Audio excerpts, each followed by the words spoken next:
That's the one thing.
All right. No. Okay. We're continuing into three types of concurrent interest. The tenancy in common. There's the joint tenancy. And there's a tenancy by the entirety. Okay. The biggest steps in their place.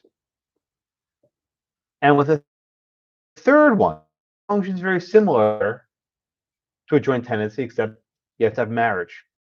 Another important difference, right? With a tenancy in common, one can convey his interest to someone else, and there's really no problem with doing so, right? That person steps into his shoes. With a joint tenancy, if one of the tenants conveys his interest, you sever, consequence of severing the unities, you reduce the joint tenancy to a tenancy in common. With its entirety, with marriage, one party unilaterally convey his interest. Both spouses must agree. The way to terminate tenancy by the entirety is divorce or death, right? But divorce is only voluntary manslaughter, I suppose, right? But it's you know it's it's generally no good. Yeah, you have involuntary divorce, I suppose. I'm not sure what that would look like. Maybe manslaughter is involuntary divorce. I don't know. All right, I'm gonna stop. What do I know?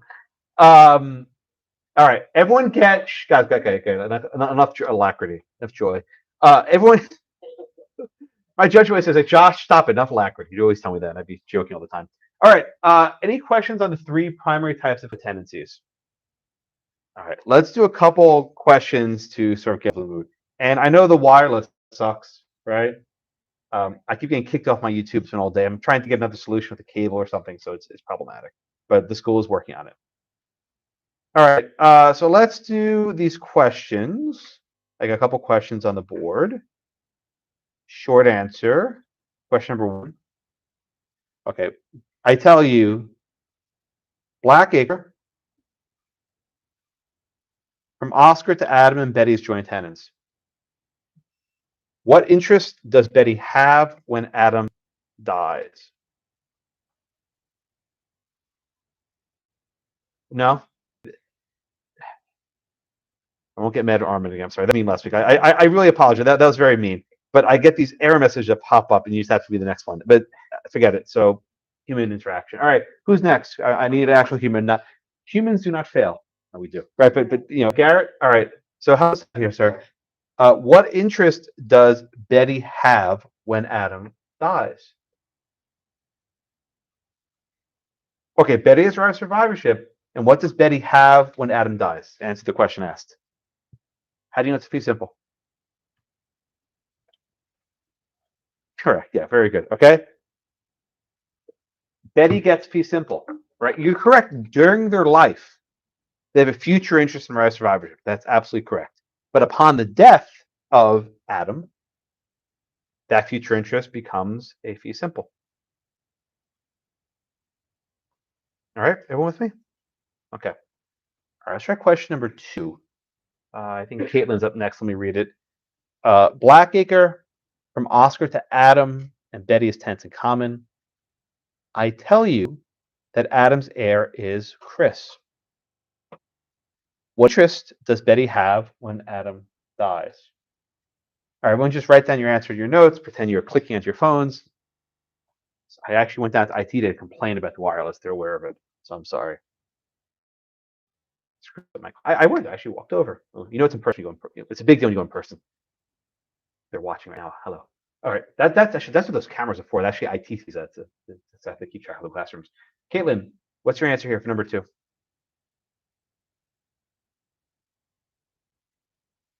What interest does Betty have when Adam dies? That's not correct. Try it again. What interest does Betty have before Adam dies? Try to start with that. In number 2? We're doing number 2. Not number 1, number 2. Try it again.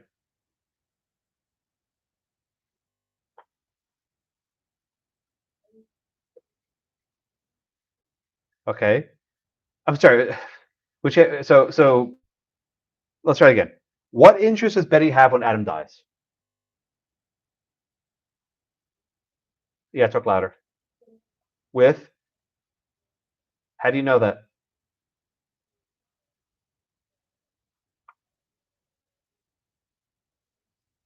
When when a tenant in common dies, who gets that person's share? Okay, and who's the heir of Chris here? Who's the heir of Adam here? Okay. Okay. Now we got it. Okay, you good now? Okay, that's correct. Betty becomes a tenant in common with Chris. What happens is that Chris steps into Adam's shoes. With a tenancy in common, the heir steps into the shoes of the decedent, the dead person. Okay, everyone with me? Makes sense? All right. So far, we've done fairly simple examples where there's 2 joint tenants, 2 in common. The next question presents a twist. This is the question on 190 I asked you to take a look at. There's not 2 tenants, there are 3 tenants. And this one will make your brain hurt just a little bit, or maybe a lot, I don't know. But it will make your brain hurt quite a bit. All right, so let's look at number 3. It says, and this is going to be for Gennady in a minute. It says Blackacre to A, B, and C as joint tenants. All right, so we'll get to the part about the deconveyance in a minute. Let's just start right here. So Gennady, let me ask you a question. How do you describe the relationship between A, B, and C? Okay, and what does it actually mean?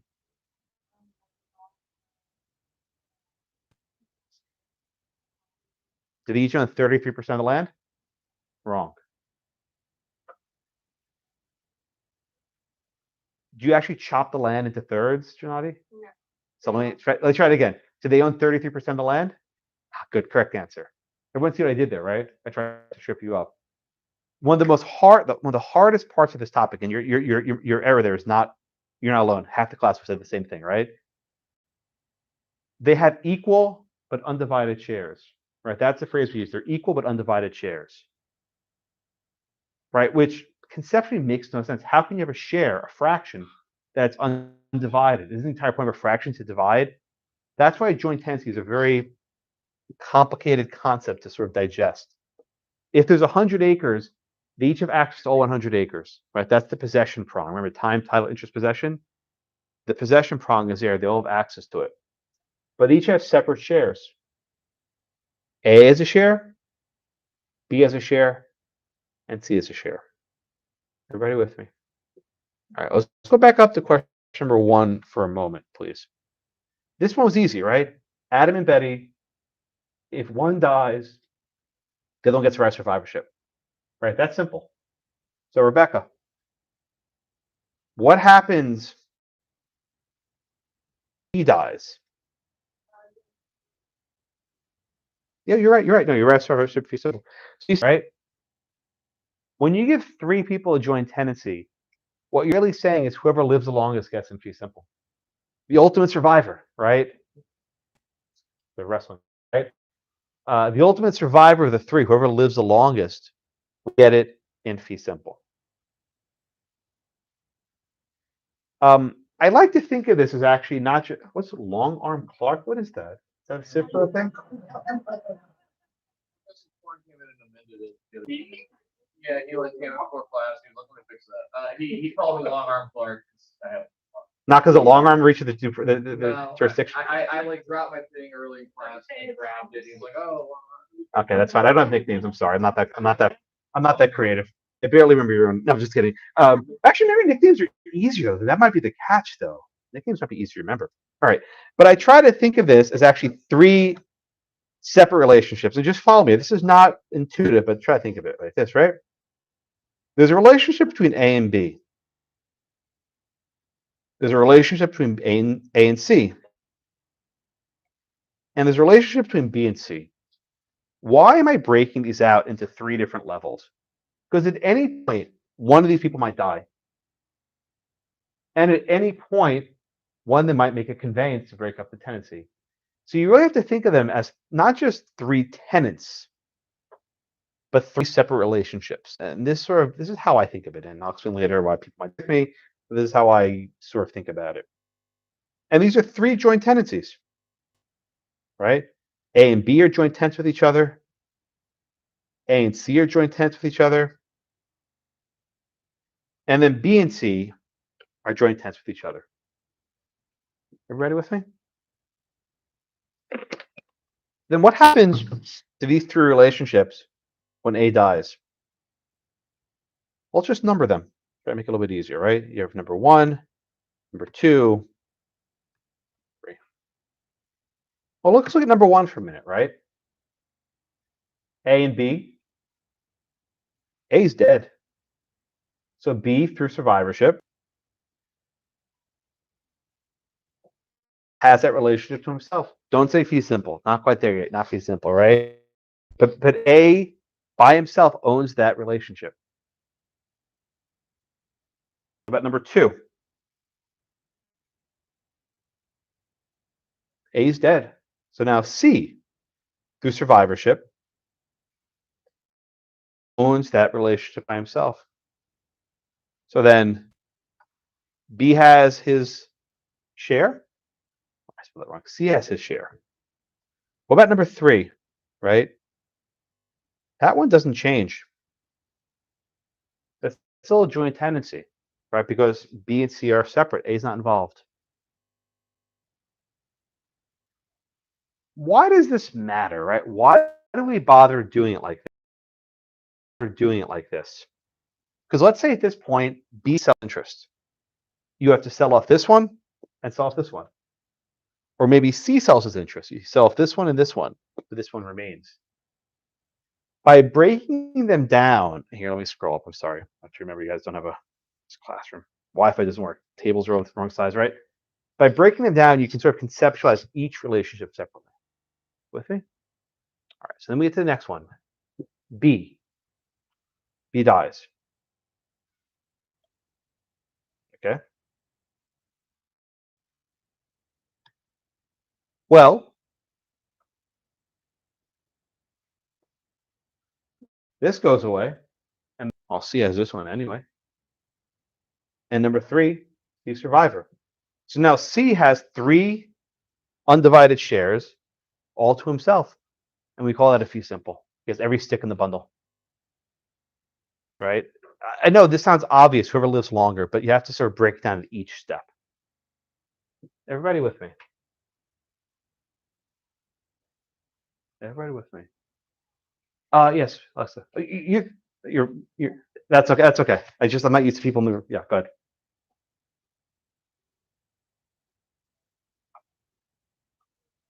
You gotta talk up a little bit. It's hard. Let me move behind the plexiglass. It's hard to hear.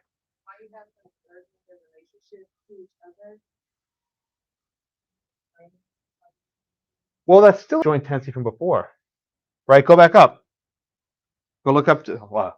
Here, currently looks good on the screen, right? It's the same from here. It didn't change. There was a joint tendency there and joint tendency there. What changed were 1 and 2 and 1 and 2. I'm sorry. What's your question?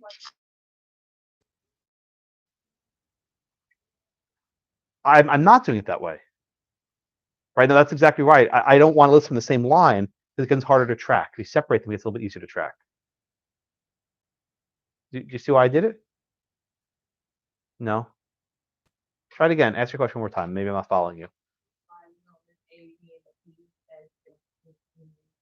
Well, they are, right? And that's what that's what this says. Right? But that doesn't tell you much.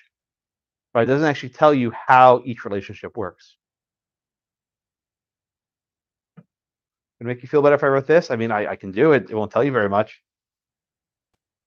A and C are joint. Is that better?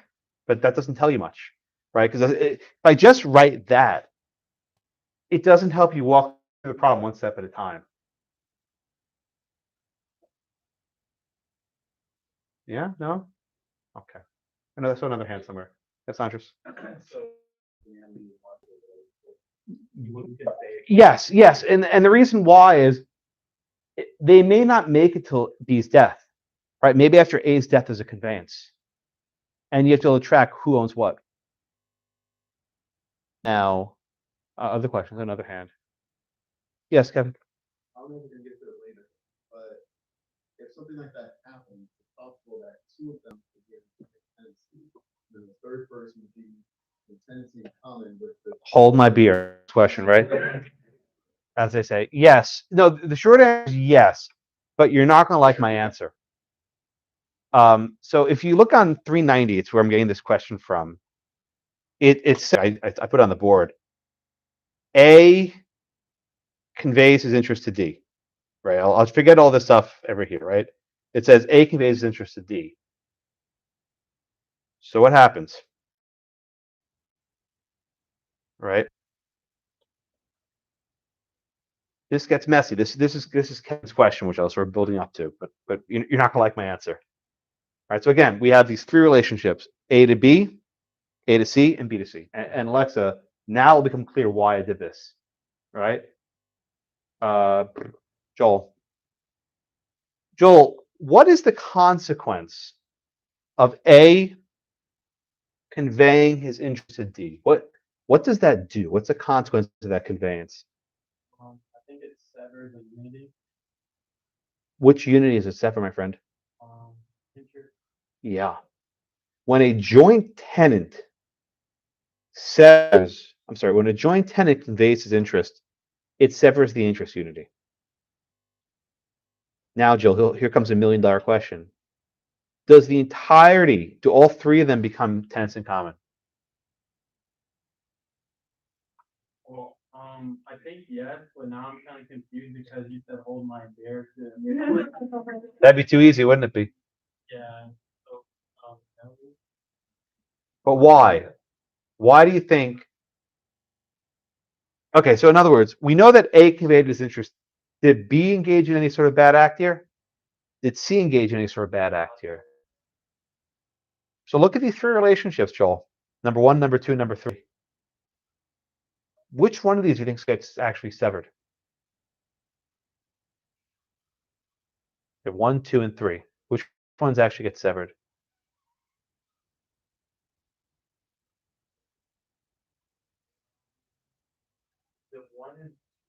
That's correct. What about number 3? Does that stay as a joint tenancy? That's the right answer. Good job. All right. And let me walk you through this, right? So what happens? A conveys his interest, right? Forget this about A being dead. He's alive, right? A conveys his interest. A severs all the relationships that A has. Let me say that one more time. A conveys his interest. A severs all the relationships that A has.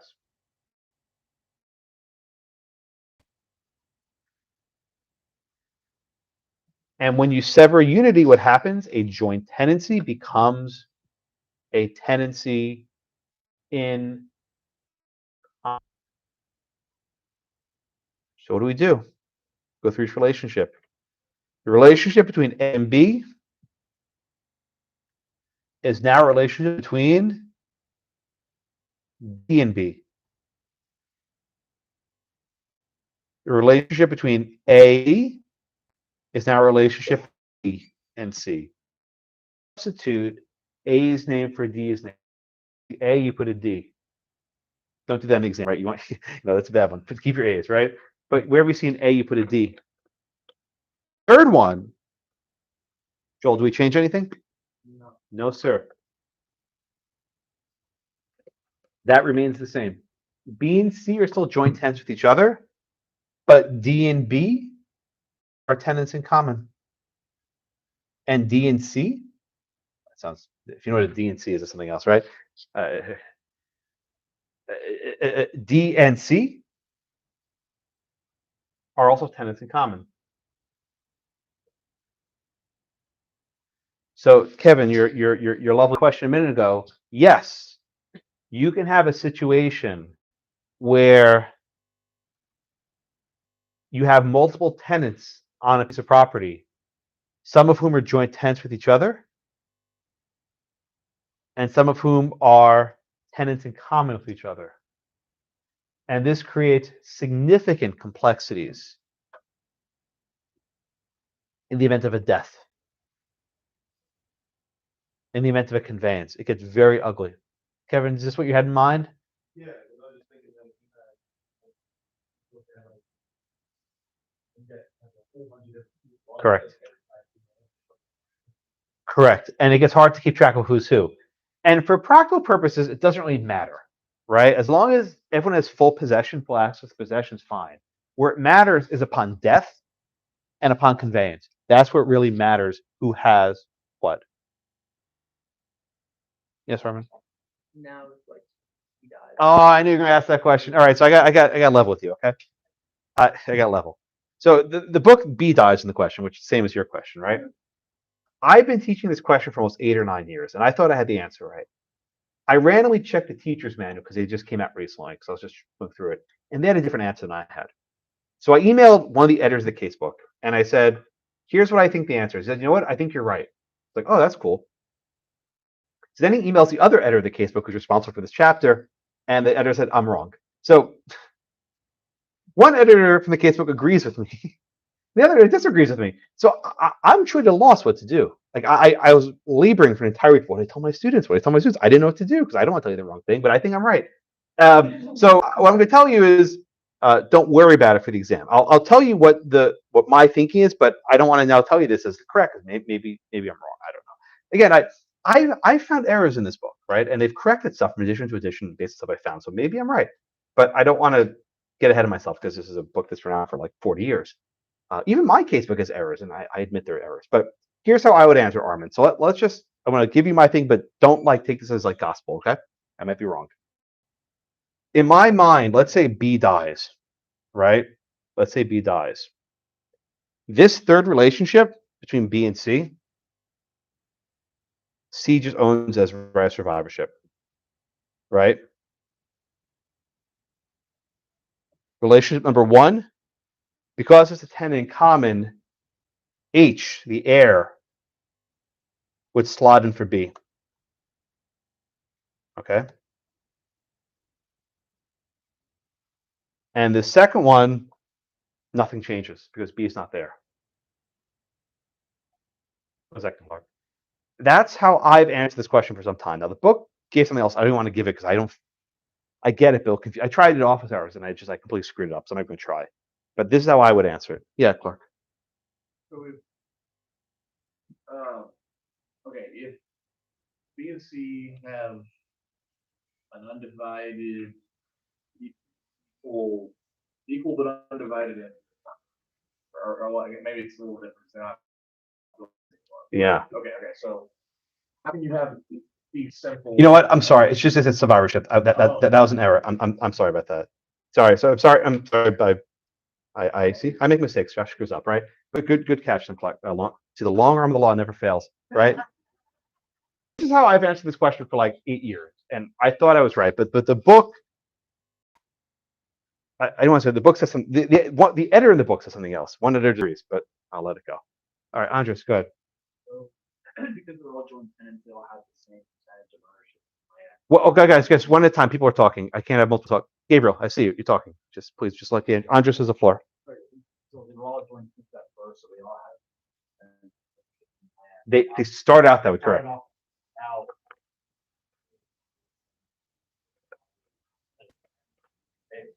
I don't want to give you a number, right? This is why, to Alexa's question a few minutes ago, if you think of the book basically puts it as 2/3, 1/3, which I think doesn't make any sense. It just confuses the mind. This is why I label it number 1, 2, and 3. I think it makes a little more sense. But there are 3 separate undivided interests, right? Between A and B, A and C, and B and C. Those 3 interests will always be there. The question is whether someone has it to himself or he's sharing it with another, right? So with respect to this third interest, eventually C has it all to himself. With respect to this first interest, because it becomes a tenancy in common, the heir slots into it. And with the second one, because this severed unity, D slots into the position of C. So instead of thinking in terms of fraction, I think of these 3 separate undivided interests that remain, no matter what happens. Now, if you're asking if you sold this, right, let's say for $100,000, how much would each one get? Then the fractions actually start to matter. And I would think that, let's just make it $9,000 to make it easily divisible, right? C would get 3,000 for this one, right? D and C would split 3,000 for this one, and then D and H would split 3,000 for this one, right? So in total, C would get 4, which is basically half of the amount, and D would get 3, and the other will get 3. I think.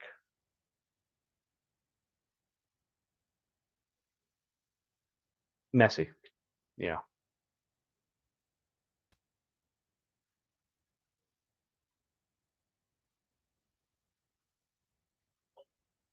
I'm sorry, I said the wrong. No, it would be C would get 45, D would get 3,000, and H would get 15. It's half. Anyway, this is why I don't like doing numbers, because people don't like doing numbers. It confuses people. Yeah, I know. I just lost everyone. Let's try that again. Right. Let me write this out. Let's say that there's not. I saw Maddie's face. Oh my god. Right. Let's say the total value is 9,000. Right.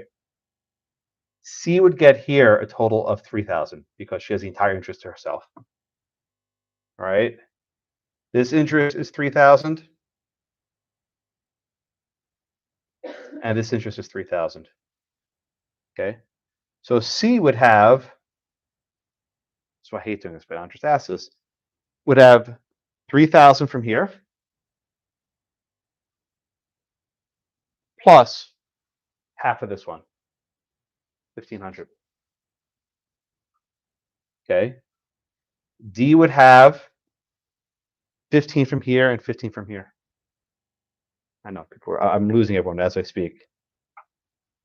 And then H would have half of this one, which is 15. So it adds up to 9,000, but H would have 15, D would have 3,000, and then C would have 45. I don't like doing that. I will not ask you that on the exam. I hate the number questions because they're really hard to conceptualize. But what I more care about, if you understand what happens when someone dies or conveys of interest, that's what I'm actually interested in. That matters far more to me. Something else, aren't you? That's okay.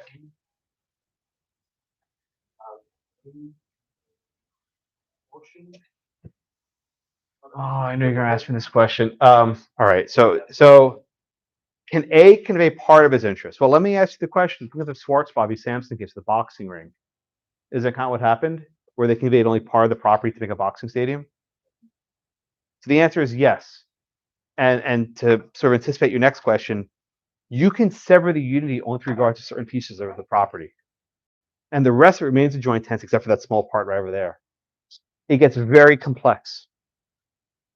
This topic seems easy until you actually start doing the questions. Because you have the husband, the wife, and now the boxing promoter as the third guy, right? You have three different parties who are now joint tenants and co-tenants with each other.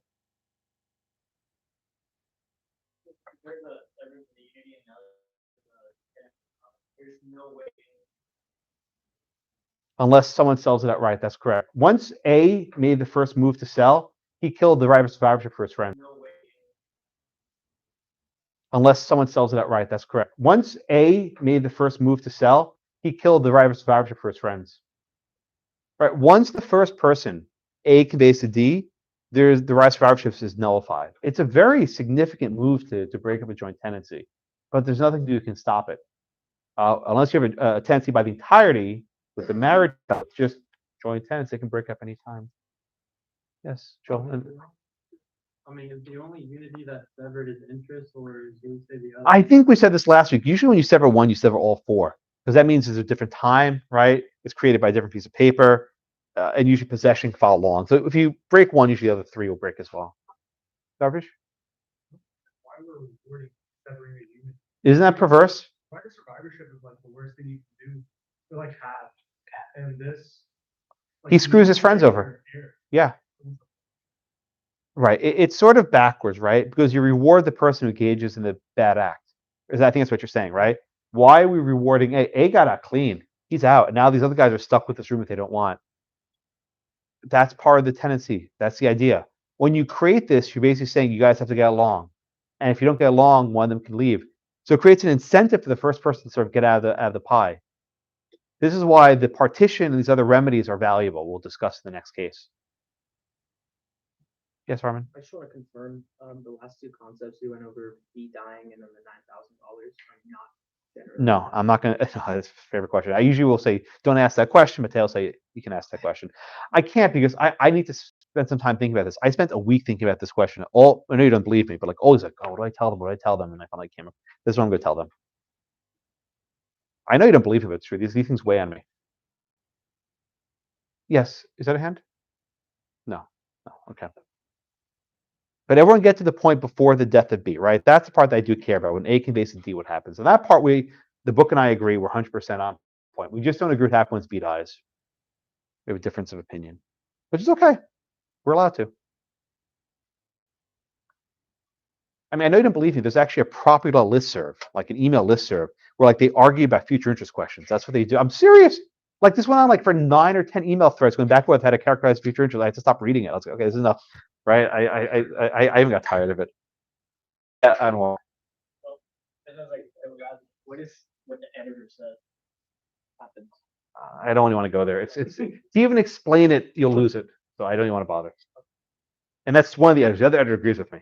So, and it's funny because the first editor was replying all, and the second editor only replied to me. Didn't reply to all.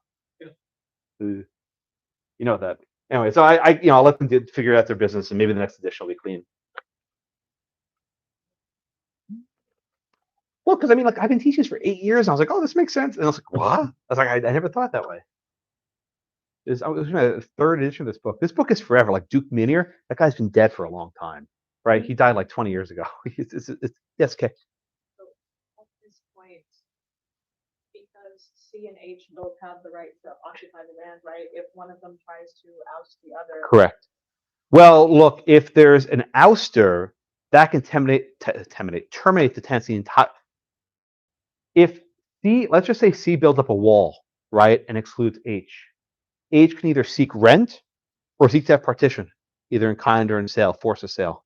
Okay. Right. Even though they don't have like Correct. And that's exactly why they have a bad relationship, which is why they have to partition by kind or sale. And what ends up happening is whatever dollar amount there is, I say 9,000, whatever the dollar amount is, then you need to know 1, 2, and 3 who has what, because that's how you divvy up who gets what from the sale, right? So to Alexa's point a few minutes ago, the reason why it's important to split these up 1, 2, 3 is to decide the dollar amount for partition by sale. That's the only time when it matters. Otherwise, it won't matter, right? If they're just living their day to day, who cares what the relationship is? They have access to everything. Is that a hand? Oh, That's okay. You can think. Thinking's good. I like thinking. Okay. Yes, go ahead. I just thought of a question. What happens to the interest when C dies in that third prong of the question? Oh, God. I mean, when C dies, at that point, that's an interest that C's heirs can inherit.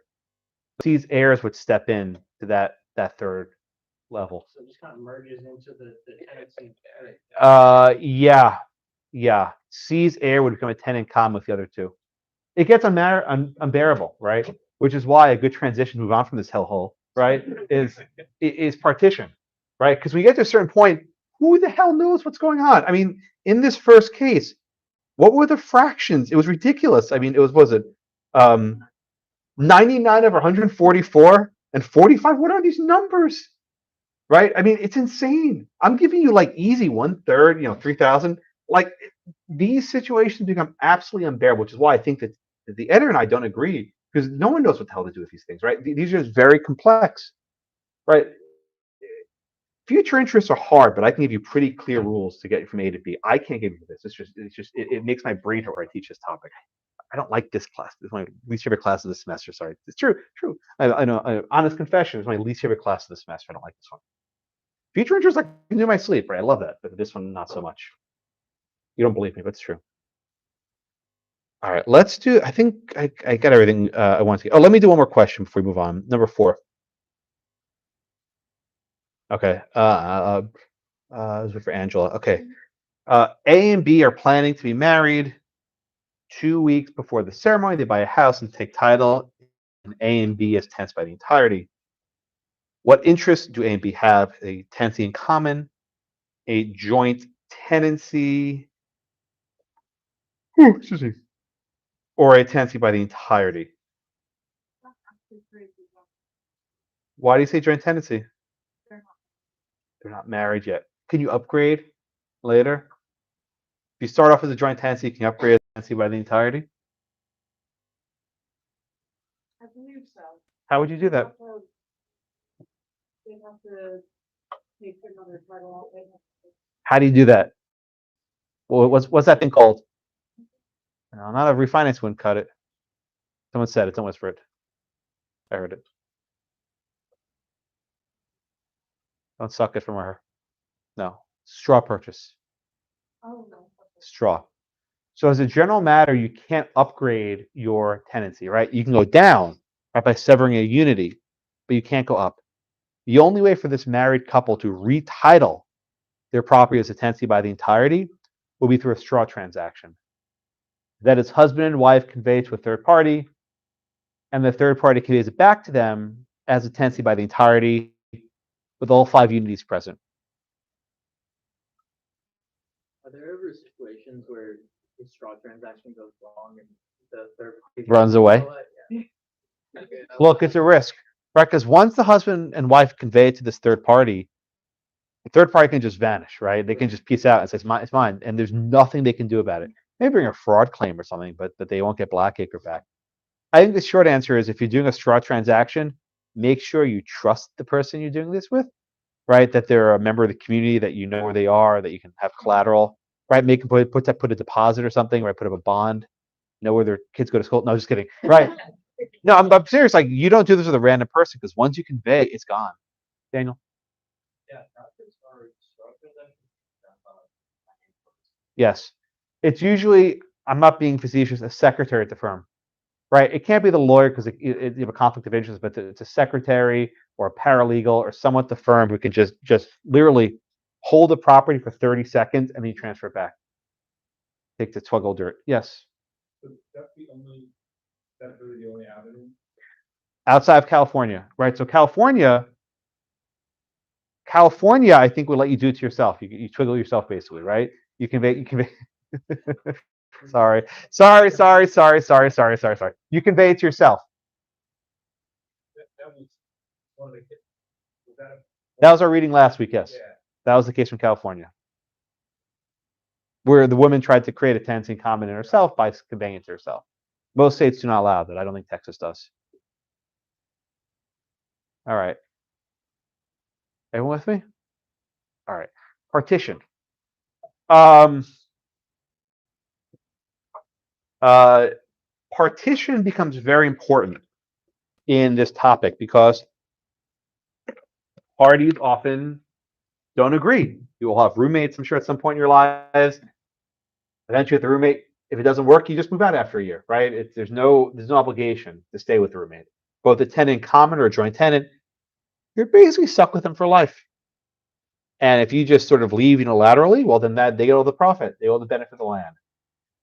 Partition exists as a legal remedy to avoid those sorts of harsh results. And there are two kinds of partition. Oops. Partition in kind and partition by kind and partition in sale. Okay, Trey, help us out here. What is the difference between partition in kind and partition by sale?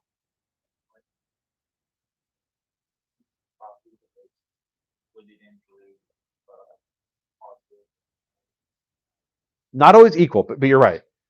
Partition in kind is where they physically separate the land into different parcels. They'll turn black acre into white acre and gray acre, right? So they did that, right? They actually divide the land up into different parts. Partition in kind is not always feasible. A lot depends on geography, right? If the lot is not really rectangular, if there's borders, there are boundaries, it may not be possible. Also, this might be a consideration, utilities, right? If the sewage line is on one side of the property, you can't cut the other line from water, from running water, right? If the electricity, power, gas, etc. Another consideration, roads, right? You can't have a piece of property that's landlocked. It has to have access to some sort of road to exit. So often, partition by kind is not going to be feasible, right? Colin, what's the second kind of partition? Partition by sale. And how they divide up the money. Correct. Again, the percentage interest really only matter with a sale, right? This is why people ask me, what percentage, Josh, what fraction? Unless there's a sale, it doesn't really matter what percentage. It's all just sort of academic. But then you get to the stupid case with 99 over 144, these like ridiculous numbers. Who even knows what this fraction is, right? That's what it breaks down to. Now, Natalie, what are the drawbacks of a partition by sale? Why disfavor partition by sale?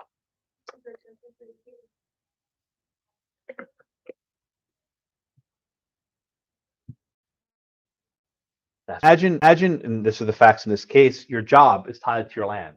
Even if the value of the land is, say, $5,000 or $3,000, whatever, you're going to lose the ongoing income from your business. And that's what the case we have here is about. Also, people have attachment to land, right? And it's not a point that's obvious. People grow up there, they raise their family there, there's sentimental value. And often whatever money is being provided doesn't compensate you. You may have to move to a different place, have different schools, right? Have different communities, different church, whatever else you have.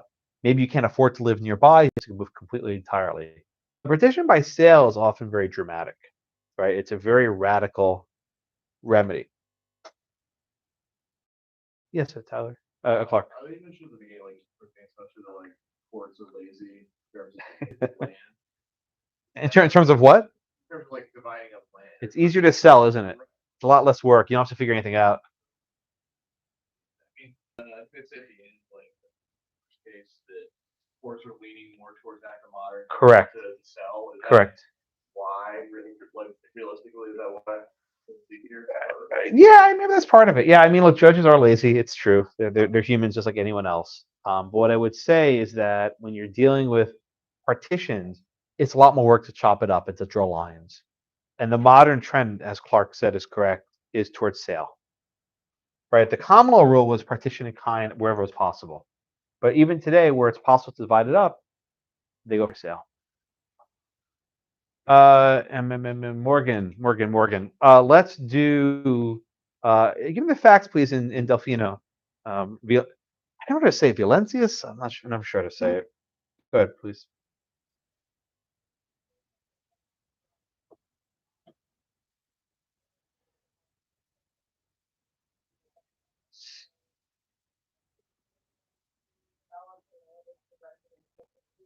Hmm?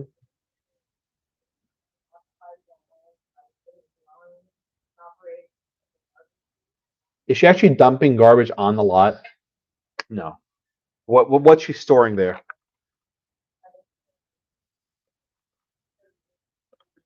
Yeah, garbage trucks. Yeah, the garbage equipment. Okay. All right. So thank you, Morgan. So we have a tenancy in common, right? We have a husband and wife, Angelo. Oh, sorry, husband wife, but we have Angelo and William Delfino, and we have Helen Valencius, and they don't get along very well. I think that comes through in the case pretty clearly. They don't like each other. The Delfinos want to build a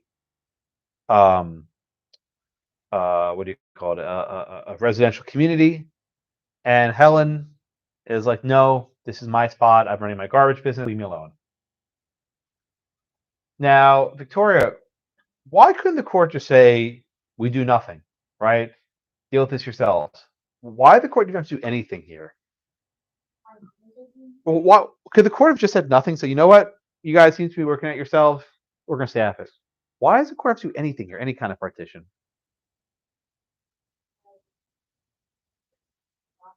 Yeah, but look, I mean, look, you guys be lawyers a couple years. You ask the court for relief, they don't have to give it to you. They can say no, petition denied, go home. Why couldn't the court just deny the petition and do nothing? Well, I think actually the easiest path to Clark's question of being lazy, the easiest path to do nothing, say deny the petition, take up with the appellate court, right? Why couldn't the court do nothing?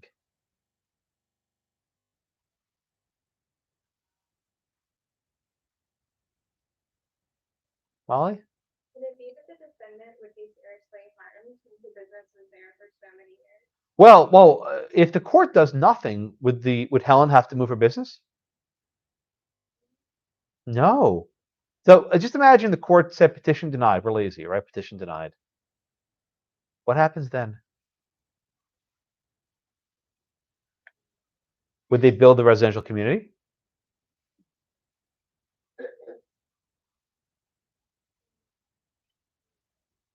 Why not? They couldn't build it just on their own interest because it's undivided. Why not? Did Helen have to get permission to build a garbage business? Does a tenant in common need permission to build something? So I'll ask you the question: could they have built the residential community next to the garbage dump? The residents wouldn't want to live next to it There we go. Why? because it could be noisy, it could smell, it's just eyesore. What case might this remind you from torts? I'll give you one more question. Come? Yeah? What's that case about building stuff near smelly stuff? Building homes near smelly stuff. Guys, Larry answer. Molly's on deck. Remember? Someone. Spud Webb. Spur versus Del Webb. Spud Webb was an Atlanta Hawk back in the 80s. Very, very close. Very close, though. No, that's close. Spur versus Del Webb Industries. They're coming to the nuisance case. Remember? My goodness, how memories fade, right? Yeah. Spud Webb. You won the slam dunk contest like in '86, wasn't it? Spud Webb. Anyway, it'd be a nuisance, probably, perhaps. Have a residential community near the garbage business. So I think what the court was thinking is, if we do nothing, they either won't build this home, or they'll build it and have a serious nuisance claim. So let's get this over with, right? They didn't have to. The court could have said, whatever. If you guys can't build a house there, then they'll build it somewhere else. There's no like right to build it on this location. But the court decided to entertain it. Okay. I'm sorry. What's your name again? Samantha. What did the trial court do here?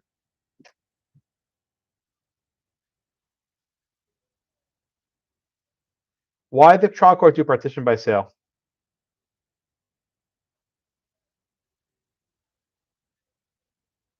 What would that material injury be? She would lose her business. But wouldn't she lose it by a sale? So we want to try your answer again? What would the material hardship be if you partition in kind?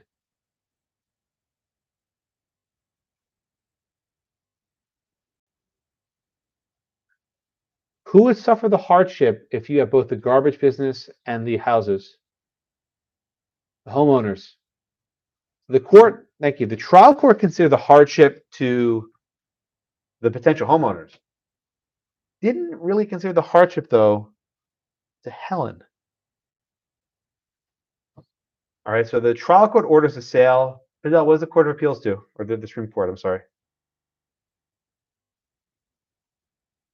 So my notes aren't loading though. So is that my dog get my homework? The notes won't load?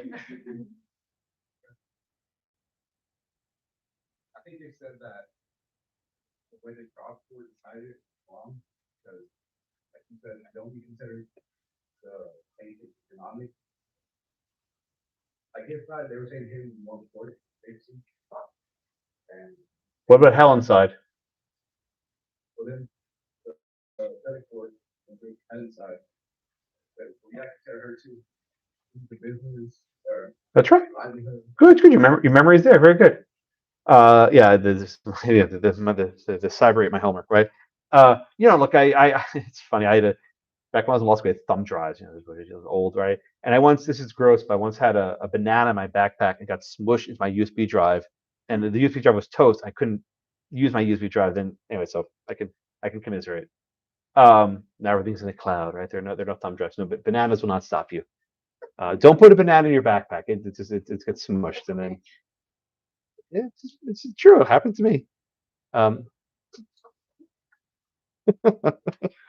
right. So that's right. Thank you, Fidel, for that, sir. In Connecticut and a common law, the courts favor petition in kind or petition by sale. They would only do petition by sale for an emergency when you cannot be made petition in kind, right? The sale of property is considered a very extreme exercise of power, which is only done in very clear cases. Specifically, you can only have petition by sale when the attributes are, very jagged topography. These aren't equal dimensions. You can't really slice it down the middle, and you have to consider the interests of both parties, right? Here, the Delfinos had about 70% interest, and Lensis had 30%. But Helen's business was located on the western part, and there were roads from direct access, so it's fairly easy to provide a sort of cutoff on the western side of the property. So here, a petition in kind clearly was practicable under the circumstances. Then they consider the balance of the hardships. This is where I think the trial court really messed up. The trial court, I think, as Samantha said a moment ago, favored the interests of the developers, right? The Delfinos and homeowners. But the trial court didn't balance also the hardships of Miss Helen, the garbage business owner. And if you balance both sets of hardships, that leads to the conclusion that the petition and sale would not be equitable. It would not be fair. And because the petition petition by sale was not equitable, the court ordered a remand to consider a petition in sale. Petition in kind. All right. This is definitely the common law rule. To Clark's question a minute ago, the more modern trend, which I'm sure is in California, is just sell the damn thing, get over with, right? But where partition in kind is possible. Yes, Gabriel. Sorry. That's okay. Yes, Jason. Like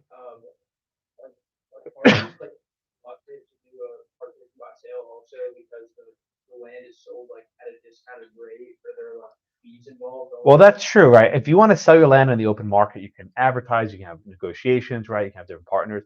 When the government's running the auction, it's you take what you can get, right? You can't just let it sit for 6 months and wait and get a better offer later. So the partition by sale might make you take a price that's lower than what you might otherwise had. I mean, also think about it. People may not want to only buy 75% of the lot. They may want to buy the 100% of the lot. Maybe you couldn't build the development in mind with only 7% of the lot. And in the end, they had to build next to the garbage business after all this was done. Although poor Miss Helen died, and then the business didn't last long. All right, everyone get the first case. Questions on Delfino? This is a simple case. Bristol, Connecticut is where ESPN is. If anyone's curious, is where the case came from. Not important. Okay. Let us move on. The next case from Tuscaloosa. Yes, Caitlin.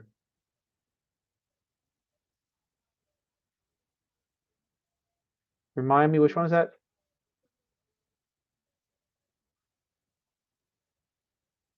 Oh, Alty. Yeah. Okay, I'll mention that briefly. I wasn't going to, but I'm happy to do this. Okay, so it's like owl with ty at the end. Owelty. Owlty. If you do a partition in kind, and one co-tenant gets more than the other one, the court can actually order the one who gets more to pay money to the one who gets less. So let's say the only way to divide it up is like 75% to person A and 25% to person B, because that's just the way the boundaries go. Person A gives money to person B to make them whole. In this case, if you actually read the sort of aftermath of the case, Helen had to give like $25,000 to the other company because she was running a garbage business, to basically compensate them for the reduced value of their land. Right. So the court basically said, okay, sure, we'll chop this up, but Helen got to pay up, and then she basically got burned for that as well. So even when you have a partition in kind, it's not the end of the road, right? Often there has to be monetary payments to sort of compensate for the fact that there's going to be a nuisance next door. Because I mean, I bet what happened is they did the partition in kind, like, okay, you're committing a common law nuisance, pay up. So Helen did not do it; she should have sold it. But again, she didn't have a chance. Like, she couldn't move her business elsewhere, so she did the best she could. All right, Caitlin, does that answer your question about the owl? I think it's pronounced owlty or oilty. I'm not even sure how to pronounce it. Never actually said the word aloud. No one's ever asked me about it before. Yes, that's my. Yeah, I'll mention those briefly. It's a fair point. Thank you for reminding me. There's some of these sort of the note cases after the principal case, and they sort of illustrate the different kinds of courts. So there's one from West Virginia where a family had owned 75 acres of land for almost 100 years. It's just been in the family, and then they found coal. And one of the family members said, "We need a partition by sale. That way we could just divide up the coal proceeds. You know, the royalties from the coal company would pay out." The trial court ordered a partition by sale, and then the state Supreme Court came back and said, no. This imposes a hardship on some of the owners. You have to partition it by kind. So basically, you're chopping up the land. But it's problematic because coal, a mineral, may not be distributed evenly. And there might be a lot more coal on this side of the lot than on that side of the lot. So it probably made them all worse off. And I mean, how do you decide which tenant gets which square of land? Right? There's no good way of deciding that. So someone made it better, like a bandit, and someone probably got the short end of the stick. This other case, Johnson against Hendrickson, where they sort of favor partition by sale. Again, it's family members fighting against each other. It's ugly. But these family members fight, and the court basically said the whole is greater than some of the parts. Sell it. Don't make them keep it. Try this one. On page 414, there's a question.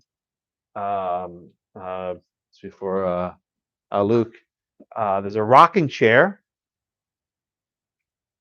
Father owns a rocking chair. Father dies. Has two kids, A and B. They both want the chair, and one of the kids files for partition. What do you do? This is question number 6. What do you do to the chair, Luke?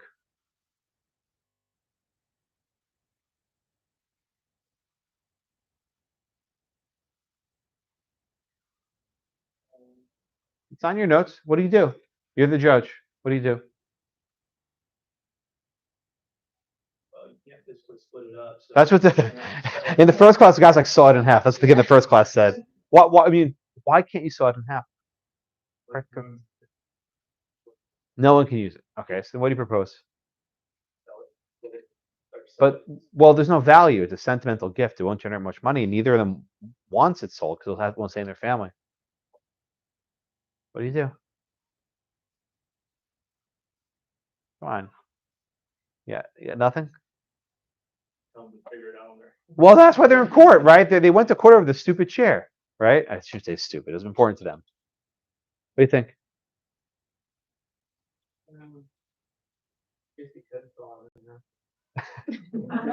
How about another answer?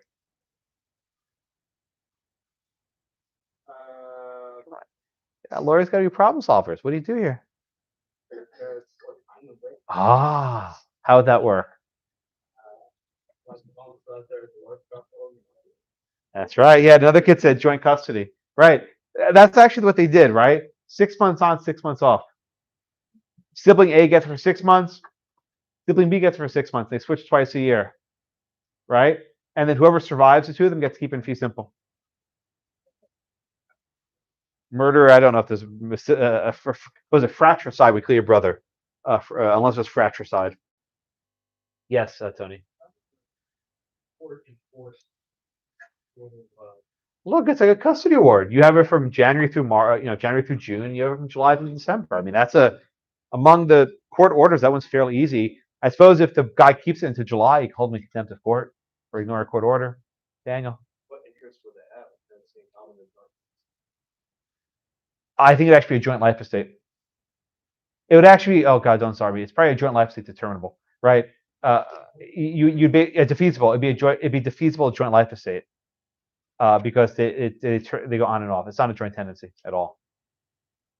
Because if it was a joint tenancy, they could have access to the chair both at the same time, which they can't do in this hypothetical. Yeah, it'd be basically a defeasible joint life estate. I know your head's hurting. Gabriel, is that a hand or a stretch? Okay, we got lots of stretching today. Your arm okay? It's okay. Arturo, save us. I'm just thinking of the inefficient.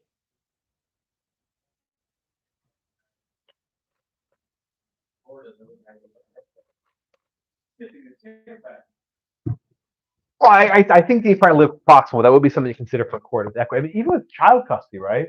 If a parent wants to move away, they can tell the parent you lose joint custody if you move away, right? I mean, that if you do family law, that's a very common thing. If parent A and parent B live in the same city, and parent A wants to move away, the court could say you stay with the kid or you lose your custody. I mean, if they do it with children, then it can happen with chairs. That came out not how that wanted to come out. Joel. Comment and you want the property, but the court ordered to sell. Can't you just buy it from the auction? Yes. So going back to the Delfino case, what probably happened is if there's a sale, the developers are bought at the sale by themselves. They know that, right? They'll probably be the highest bidder also. So really, when they're saying partition by sale, it's saying is sell it to me. They want to be the highest bidder. Yes, Daniel. And since that's usually at a discounted rate. Yep. Then if they were just look, because if they imagine the Delfinos went to Helen and said, "We want to buy Blackacre from you," just like say, "Give me $1 million," right? But if they go to the court and they go partition by sale, then it's gonna be a much lower amount, right? It's a way of avoiding negotiation. If the court did, to go back to my question to, was it Morgan a few minutes ago? The court did nothing. They'd have to buy out Helen, and they have to pick a number that she's okay with. They did this route number 2, which is a lot cheaper. Or it didn't work. The court ruled against them, but in theory, it could have worked. Everyone with me? All right, let's do the second case, Spiller.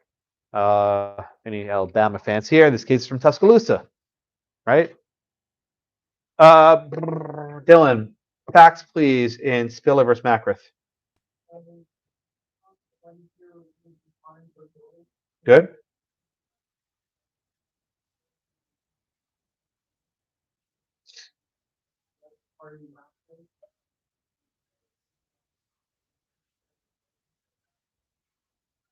Okay, very good. Very good. Okay, thank you so much for that. All right, so there's a building in Tuscaloosa, which is where the University of Alabama is. It's owned by 2 people, Spiller and Mackrith, as a tenants in common. There's a business operating there, an auto store, and they're paying about $4,000 of rent a year. The tenant vacates, so then what was generating rent is no longer generating rent. Spiller then started using the land as a warehouse. Darvish, was Spiller allowed to do that, to put his junk and different things inside the building? Is there any limitation of how a tenant in common can use the property? Not really. But then Darvish, Spiller put locks on the door. What was the consequence of putting the lock on the door? Then the plaintiff was allowed to bring suit because he thought of that as saving him. Yeah, okay, good. You said the right word. What does that mean, oust, ouster? What does that word mean? I'm not sure how it's used, but I just see it as somebody that excludes the co-tenant from the property. Okay, that's good for starting, right? Thank you, Darvish. Right, this word ouster is a concept, has a lot of definitions, and we'll go to some definitions in the opinion here. But one of the tenants thought that by putting a lock on the door, he got ousted. Nick, let me ask you a question. If you have a business with valuable inventory, are you going to let that business just sit there without any sort of security? No, what are you going to do? Put a lock on the door. Now, did Macrith ever ask for a key to that padlock?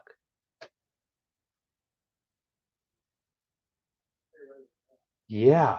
Why do you think he never actually asked for a key? Do you think he actually cared about the ouster? You think he actually cared about the lock? No. What did he care about? What does everyone care about? Money. He wanted the rent because he's like, look, I used to be making a few $100 a month from rent, and I'm making nothing. And you're using this land to profit your business, and I'm not getting anything from it. Pay up or get out. So really, Macrith here, I think, was sort of behaving irrationally. Had she, let me ask a question to Alexa. What would have happened if Macrith asked for a key and Spiller said no? What would have been the consequence of that action? Correct, yes. Had Macrith asked for a key and Spiller said no, that's a black letter ouster. That's easy, right? What's significant here is they never asked for a key. Never asked for a key. All right, so let's go on. Macrith was annoyed because she lost her rent, and Spiller was profiting from the property, and she said it was an ouster. So then Macrith wrote a letter to Spiller, and she demanded that Spiller either vacate half the building or pay half of the rent, that is the rental value they were getting before. Spiller refused to get out, didn't pay any rent. Then Macrith sued Spiller to collect the rental she claimed Spiller owed her, the rental money. Okay, and in fact, the trial court ordered about $2,000 in back rent. Okay. Charles, what did the state Supreme Court do here? So they reversed, they found that there was no support for accident, and then Spiller was not liable for that. Okay, good. Right. Thank you very much. So the situation here is, was there in fact an ouster? Okay. Chelsea, let me ask you a follow-up. Is it possible that Spiller and Macrith could have reached a contract and agreed that Spiller would pay some to Macrith? Can they do that? Right. They can do. They can reach a contract. Was there any such contract reached here? No. All right. So there was no actual contract reached here. Right. The only way that rent might do is if Spiller had ousted Macrith. Right.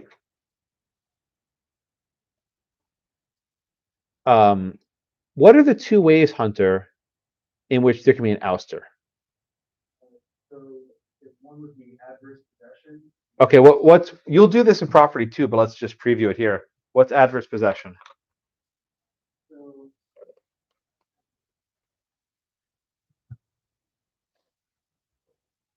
claim for absolute ownership is more simple as anything. What's adverse possession? Pretty much stay on the land so long that you can bring a plan to support the Good. city that you own. Good. All right, you'll do adverse possession in property too. I'll preview it now. If there are two tenants, right, and one of them starts squatting on the land and says, "This is mine," and they will not allow the other one onto the property. If you squat on a piece of property, say for 10 years, and the other person doesn't try to eject you or take any legal action, you actually gain fee simple ownership. So one tenant can actually squat on his other tenant's right and obtain Blackacre through adverse possession. Yes, Trey. Kind of like a little bit of background in that. It's usually never good. were there, so if they knew that he was there, doesn't that? So did someone squat your land, Joe Trey? Did you squat someone's land? No. He paused. Right. So you're asking about a property 2 question. The short answer is state of mind doesn't matter.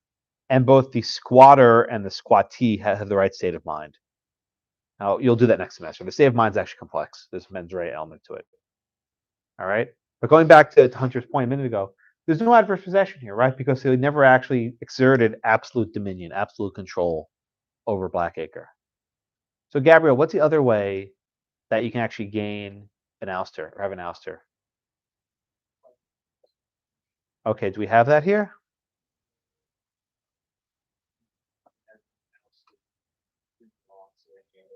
Now, what about the rent? I'm sorry, the demand for rent.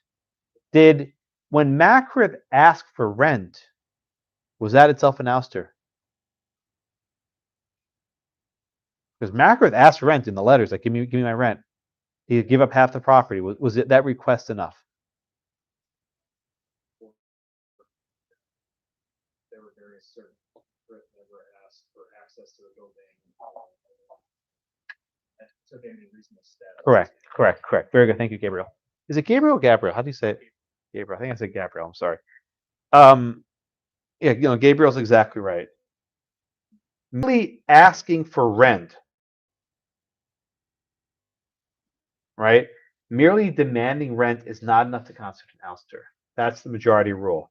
The court references a minority rule in which asking for rent might be enough for an ouster. But this is Alabama. They follow the common law rule.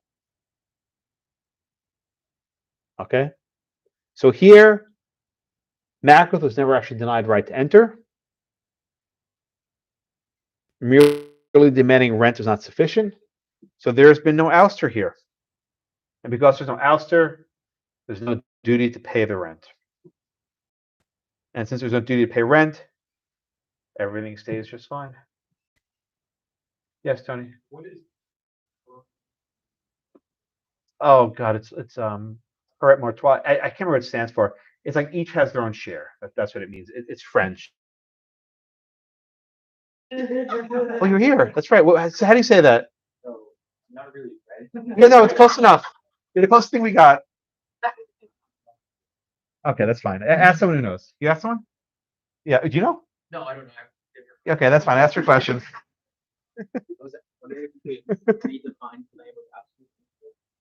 Not really. No, it's not to be difficult, but the court doesn't really define it either, right? But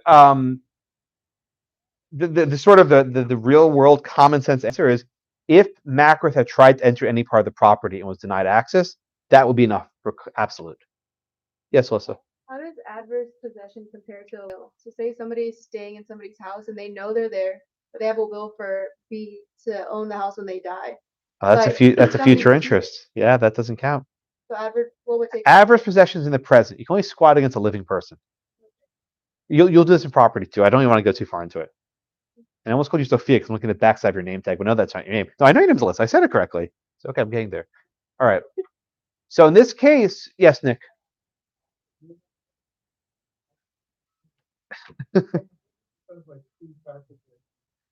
Right. The book is terrible on this front because they define ouster with ouster, right? An ouster is when you oust someone, right?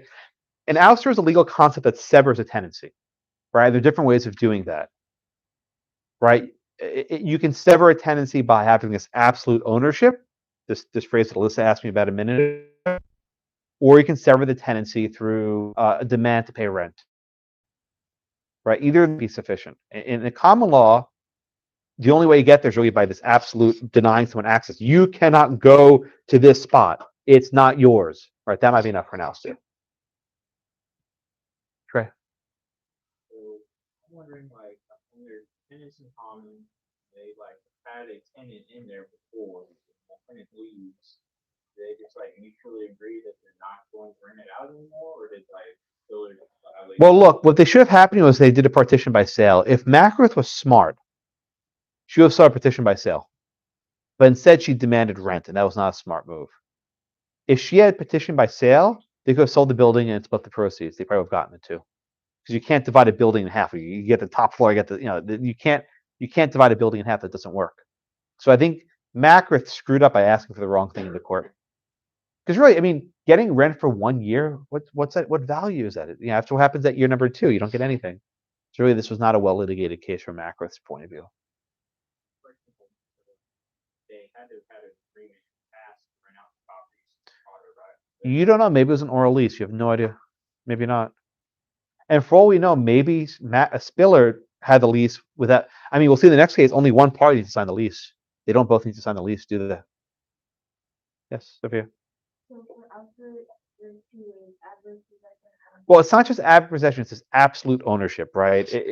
Adverse possession is a very specific concept, but it reflects absolute ownership. You cannot go to X, right? I'm going to block your access to going to this part of the land. Correct. The modern trend, yes, sufficient rent. Demand for rent might be sufficient to be an ouster.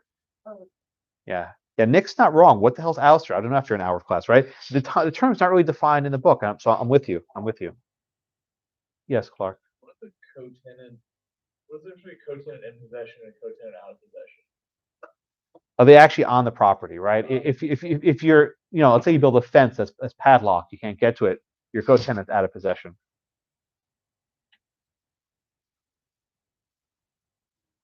All right, how are we doing? We good? All right, let's do the last case. Schwarzbach v. Sampson. Who am I up to? I can't remember. Oh, Dakota, there you are. All right, you want to give me the facts, please? It's Schwarzbach. The husband and wife, they own the property as owners, and with by the articles. Like lease the land to auction promoter that can auction them. Right. And what did the wife think about that? No, she did not. He didn't care. So what did he do? Did he ask her permission first? That's funny, right? This doesn't seem like a couple. Right, it seemed like the last class, right? Last week class, the California couple, they hated each other. That's a pattern. I mean, generally, if family stuff goes to court, it's really ugly, right? All right, so husband, wife, joint tenants. Again, California does not recognize the tenancy by the entirety, right? It's a community property state. Husband wants to have a boxing ring on his property. Wife does not.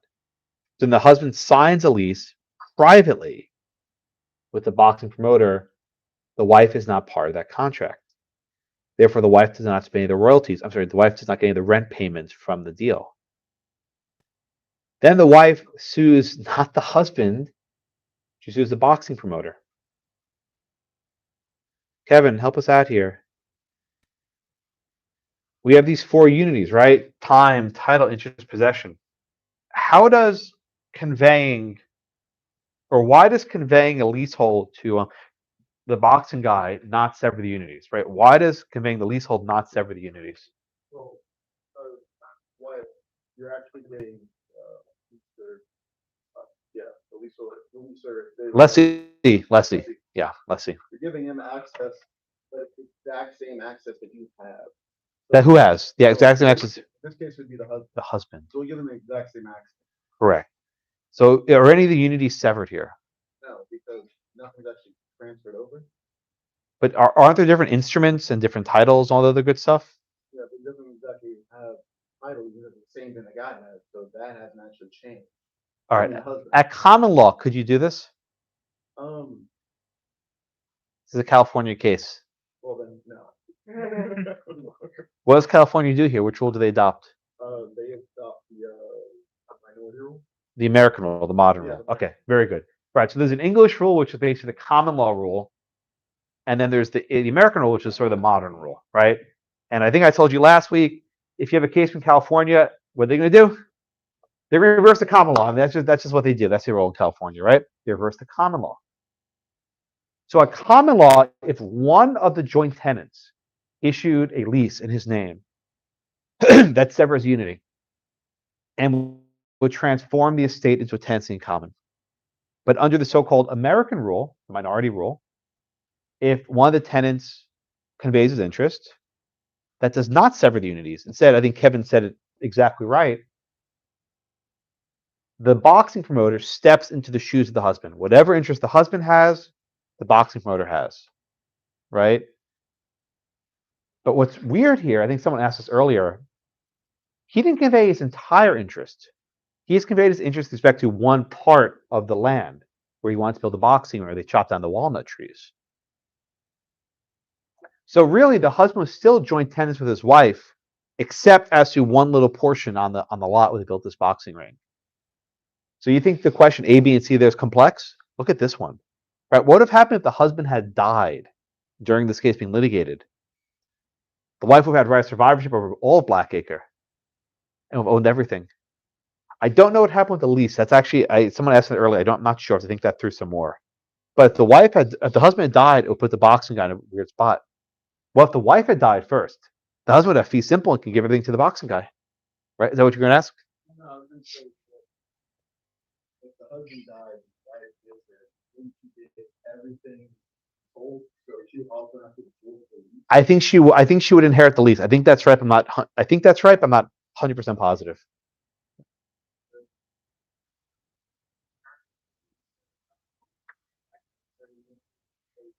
Like, not giving up his entire interest, then drag up the lease. I mean, you have your bundle of sticks. He's just going to have one little twig, right? Just a little stick. Arturo.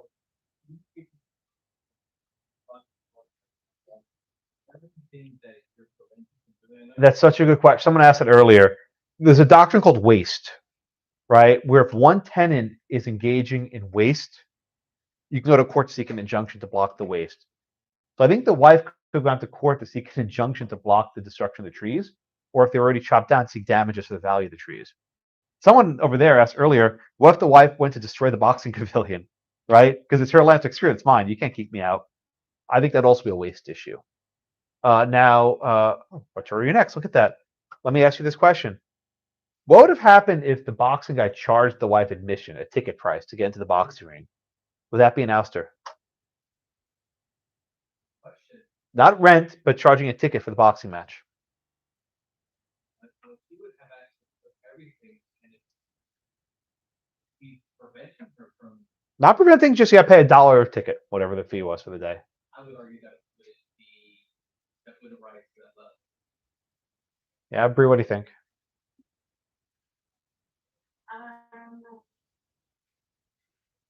Would it be an ouster if you charge a ticket price to come into the boxing facility? That's the question.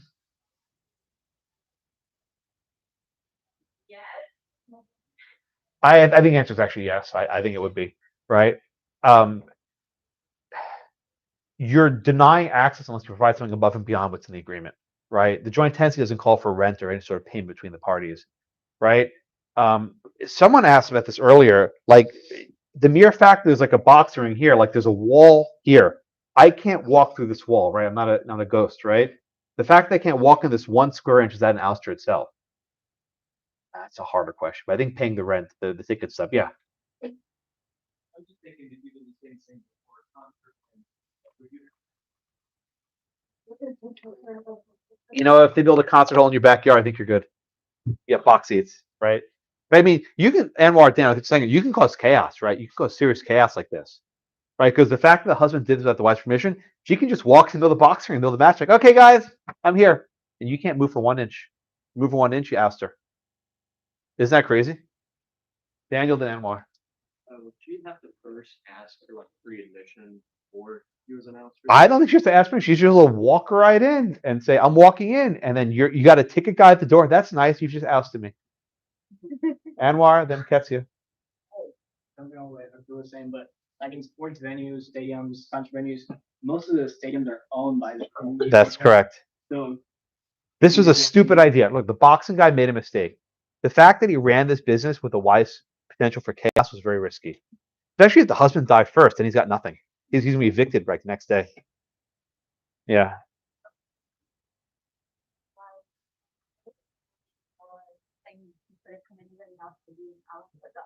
The other case, the previous one, where there was a physical lock, is it just the mere fact that she didn't ask? He didn't ask for the key. Yeah, that wasn't enough. So then in this scenario, he wouldn't have. Well, it's in the prior case, there was not an ouster because she, in theory, had access to the property. I'm saying here, she goes up to say, I'd like to enter this ring. Like, okay, you have to pay me $1. That would be enough because unless she has free entrance on her own, it's not free entrance. That's my reading. All right, so let's actually walk through this case, okay? The wife sues the boxing promoter, right? And she wants basically a cut of the rent. This doesn't work, right? The court says the unity is not severed. What happens is that the boxing promoter steps into the shoes of the husband, and whatever interest the husband has, the boxing promoter now has. What about the rent? No rent. The lease was between the husband and the boxing promoter. Only the husband's due rent. The mere fact that your joint tenant cut a deal behind your back in California does not mean that you're entitled to a share of the rent. Therefore, there was no ouster. The question if that changes because they were married and in California. Well, what's funny is in California, marital property, the rent would be hers, but she's not entitled to a share from them. In other words, she would get it in the event of death or divorce, right? So if they were to get divorced, she could then claim a cut of that money, but during the marriage, she cannot. We'll do marital property next week. It gets very messy. Community property is a hard topic as well. Texas, if you don't know, is a community property state. If any of you guys get married, you're stuck with a lot of additional responsibilities. Who said yup? Sorry about that. Okay. TMI, right? Questions? All right, let me wrap up. We have a few minutes left. When you're thinking about these co-tenancy questions, you have the hard stuff, right? Like this A, B, and C stuff, which is just very complex. Then you have the sort of the very fine line drawing issues of when is there an ouster. And that's something I can test on very easily, right? Are these facts going to be sufficient for an ouster? And if there's an ouster, you have to say, okay, this joint tenancy becomes a tenancy common, and you have to sort of follow through with, okay, who gets the inheritance, who gets this, who gets that. So these questions I can layer on top of another.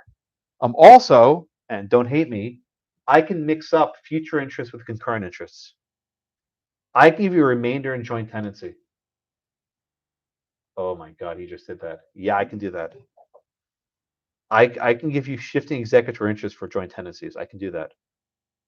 I can do anything I want. I'm God, right? No, with property you can make crazy stuff, but I very often will link up a future interest question with a joint concurrent interest question, and then the future interests get very messy over who gets it eventually, whether remainders or the reversions.